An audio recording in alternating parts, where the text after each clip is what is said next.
la dona andorrana no va poder votar fins als anys 70. I abans de la Constitució del 93 existien lleis tan absurdes com que les vídues havien de passar 300 dies de dol abans que poguessin tornar-se a casar. Des d'aleshores hem avançat força, tot i que encara queden molts passos per fer en igualtat de gènere. Per exemple, només un 3,5% de les dones que treballen al país aconsegueixen ocupar un lloc directiu.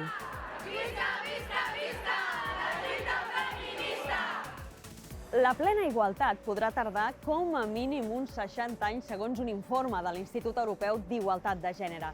Això vol dir que no arribarà fins que els infants d'ara que van a l'escola no es jubilin. Per sort, a Andorra viuen dones com l'Agata Galuszka, una britànica que va instal·lar-se aquí fa 2 anys i que va crear la Women Empowerment Andorra, el punt de trobada de les futures empresàries del país.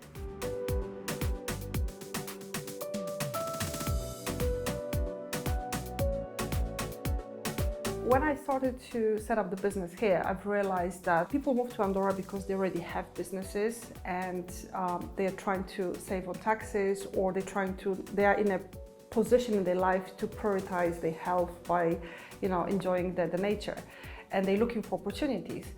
But what we've noticed is it's very much it's a man-led kind of way of doing things. So men are coming here because they have jobs, usually in IT or businesses, and women are kind of the supporting act of that.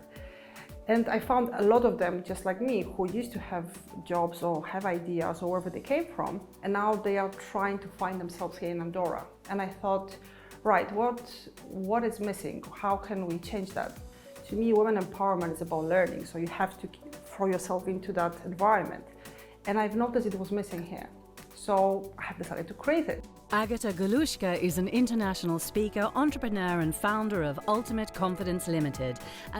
I així, inspirant-se en les trobades de networking que tan sovint feia quan vivia a Londres, l'Agata va crear la plataforma Women Empowerment Andorra.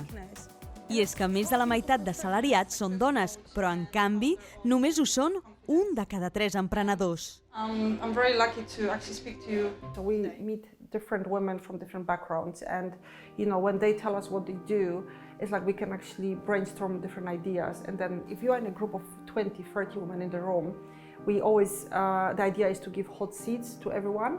So when they share with us what they do, maybe someone who wants to do it would like to find out more. I always say the business mentoring for women is the easy part. If you can just deal with the life coaching bit about yourself and who you are and what you want to do and what inspires you and what do you want your life to be for the next 10, 20 years. So I think it's very, very important, and I think this is still miscommunicated.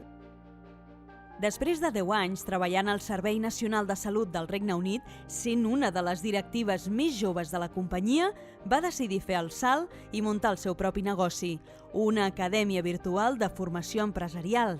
I ara, des d'Andorra, treballa amb dones d'arreu del món. And at first, I didn't know much about Andorra. It's not a very advertised country in England. Hi ladies, this is Agata. So when I said I'm flying to Barcelona, they just assume, and then it's like, no, Andorra is a separate country. And it's still like that. And I think right now a lot of people, members of our community in London, they are learning, and they're just fascinated about the idea of living here. And Andorra just seemed like a great place. Of course, the taxes. It's like we realized that the idea of the business we have set up now a number of years in England, we can actually benefit more from actually running it from Andorra. So it was almost like finding a treasure. Suddenly I've just realized, oh my God, this country is amazing. Amazing en moltes coses, però les dones cobren un 22% menys que els seus col·legues i en el cas de dones directives, un 14% menys. I en qüestions de conciliació familiar, són moltes les empreses que a l'hora de contractar algú només pregunten a les dones si tenen fills o estan casades. Like in England, you can't ask that question. It's discrimination. People ask this question, companies are asking those questions because they think women, when they have children, they're not going to be productive. But this is so misunderstood. De fet, un estudi del Boston Consulting Group afirma que si hi hagués el mateix nombre de dones i homes emprenedors, el PIB mundial podria créixer entre un 3 i un 6%. I està demostrat que en els països on s'ha promogut obligatòriament la presència de dones en càrrecs directius, els resultats han anat a l'alça.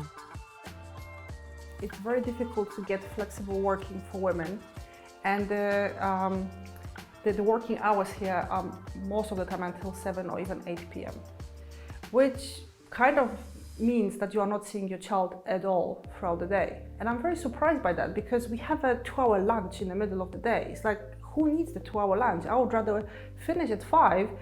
My son finishes at 5, we have the whole afternoon together. And you know, I am not a feminist. This is not a feminist act here, this is just common sense.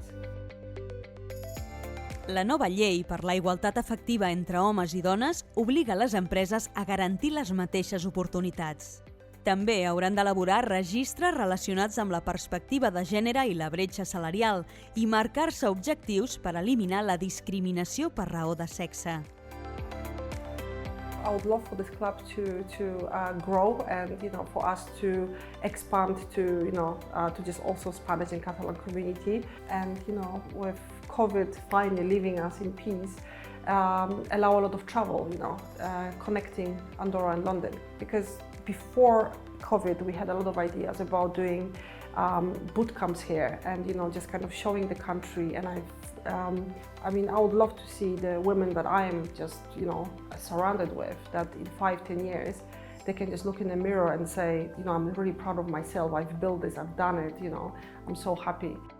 Sigui masculí o femení, el capital humà, entès com a coneixements i habilitats dels individus, és un valor econòmic determinant, més que cap altre recurs per aconseguir l'èxit d'un país.